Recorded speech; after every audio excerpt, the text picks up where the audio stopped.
ஒரு நோய் தொற்றில் குழந்தைகள் இறக்கலாம், ஆனால் ஒரு தேர்வு முறையில் இத்தனை குழந்தைகள் இறந்ததை எல்லாம் அம்மா சுட்டிக்காட்டிய போது இந்த அரங்கம் அதிர்ந்தது. வரலாற்றில் முக்கியத்துவம் வாய்ந்த ஒரு நீட் எதிர்ப்பு சிறப்பு தீர்மானத்தை மாண்புமிகு சுகாதாரத்துறை அமைச்சர் கொண்டு வந்திருக்கிறார்.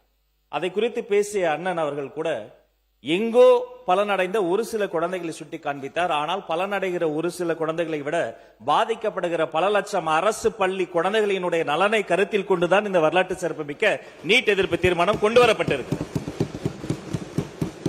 பெருந்தன்மையோடு இத்தனை அவதூறுகளையும் தாண்டி மதிப்பிற்குரிய மாண்புமிகு பொதுப்பணித்துறை அமைச்சர் சொல்கிறார், அரசியலை வைத்து இதில் பேச வேண்டாம், ஆக்கப்பூர்வமாக பேச வேண்டும் என்று சொன்ன பிறகும் கூட தொடர்ச்சியாக மாண்புமிகு உறுப்பினர் அவர்கள் அவதூறுகளை அள்ளி வீசுகிறார். நான் சொல்லிக் கொள்கிறேன், அரசியலில் அரியணை ஏறுவதற்கு முன்பே அருமை தங்கை இந்த நீட்டுக்கு எதிரான போரில் முதல் விதையாக விழுந்த அனிதாவின் வீட்டில் தரையில் அமர்ந்த மனிதர் என்னுடைய மாண்புமிகு முதல்வர்.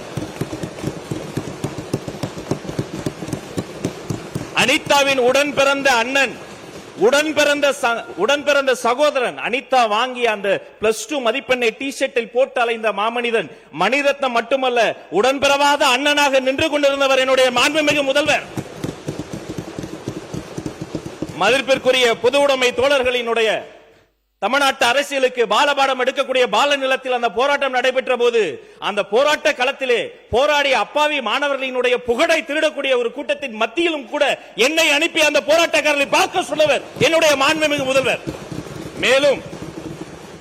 மேலும் அருமை உறுப்பினர் தமீமுன் அன்சாரி அவர்கள் குறிப்பிட்டதை போல அந்த பட்டினி போராட்டத்தை எடுத்த என்னுடைய தோழர்கள் புளியந்தோப்பு மோகன் உள்ளிட்ட அத்தனை பேரையுமே நான் மதிப்பிற்குரிய சுகாதாரத்துறை அமைச்சர் எனது அருமை தம்பி கொரடா, வாரிய தலைவர் அருமை தம்பி லயலாமணி பல முறை நேரில் சென்று பார்த்து போராடக்கூடியவர்களை சுற்றி இருக்கக்கூடியவர்களுக்கும் தேவைப்படக்கூடிய தண்ணீர் உள்ளிட்ட அனைத்து உதவிகளையும் செய்கிறோம் என்று சொன்னால் சென்றவர்கள் நாங்கள், எங்களை செல்ல சொன்ன மாமனிதர் மாண்புமிகு தமிழ்நாடு முதலமைச்சர்.